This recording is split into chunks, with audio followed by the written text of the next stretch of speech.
everyone, welcome back to Coach Hall Writes. In today's video, we're going to be talking about how to improve your rhetorical analysis essays by analyzing words and details within the quotes you've chosen.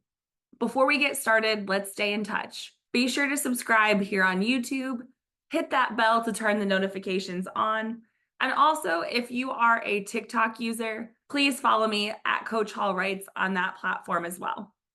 So you might be wondering, why exactly is it important to analyze words and details within your rhetorical analysis commentary? Well, according to the AP Lang rubric, essays that earn a 3 or a 4 in row B, which is the row for evidence and commentary, focus on the importance of specific words and details from the passage to build an argument.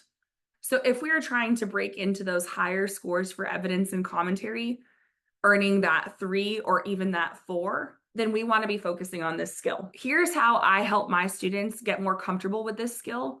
Step 1 is we have to select a quote. In general, I recommend that the quote is actually relatively short, approximately 3 to 10 words. It also usually helps if the quote is not a complete sentence, because if it's not a complete sentence, it's going to be easier for you to embed that quote into a sentence of your own. If you can seamlessly embed a quote, that means that if you were to read it out loud, you wouldn't even know that you're quoting something. That would be awesome. That is the goal. We want to make sure that our quotes are woven into these sentences so that it's not so choppy. After you've identified the quote that you want to use, I want you to look for the key word or words in the quote. So what I mean by a keyword is basically a significant or important word. So let's say your quote is 5 words long. You want to try to pick 1 or 2 words that are the key words. Let me give you a quick example here. These are both from Obama's eulogy for Ted Kennedy, which was one of the prompts back in 2020. So if you look at the first phrase here, it says Lion of the Senate. And you can see that I underlined the word lion. And then we have soul of the Democratic Party, and I underlined soul. These are short phrases that are easy to embed into a sentence. And as we're analyzing why Obama used these words to describe Kennedy, we can focus on the word lion and the word soul. Once you've chosen your quote and identified your keywords, the next step is to actually analyze those keywords. Now you might be wondering, okay, but how do I do that? Well, there's a couple different approaches you can take depending on which evidence you chose. So one starting point might be to analyze the connotation and or the tone of the keyword. Another approach might be to analyze why the speaker used that particular word instead of a different word. So now let's talk about how we can break it down. I tried to include multiple bullet point notes here to demonstrate how I would want my students to break apart this quote. Now, this might be more thorough than I would expect students to be on exam day, but I do think if you practice being thorough now, then with practice, you become more adept at this skill. And you could definitely condense these notes. All right, so let's examine the significance of the word lion. So when I think of lion, I think of power, like king of the jungle. I think we could also extend that to include courage and tenacity.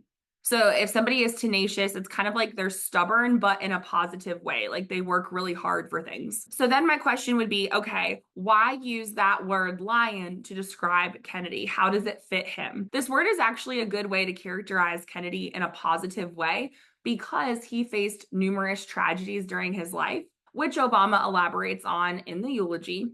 And yet Kennedy still chose to fight for the underdog. So what I'm doing in this first bullet point is I'm taking the keyword and I'm thinking about the different connotations, what comes to mind when I hear that word.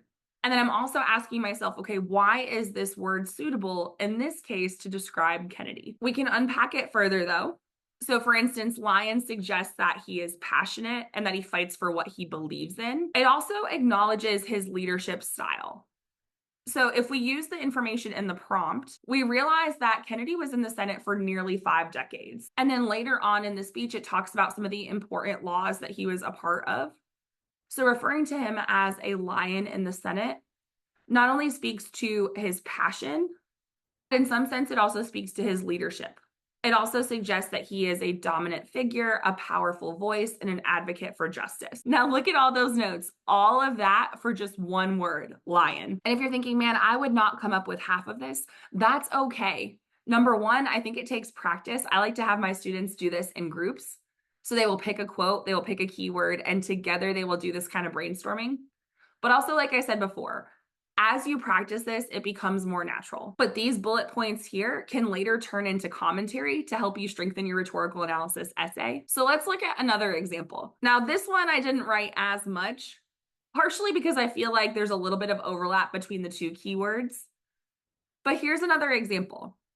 When I hear the word soul, I think like heart or foundation. So if I were to ask myself, why would he call him the soul of the Democratic Party?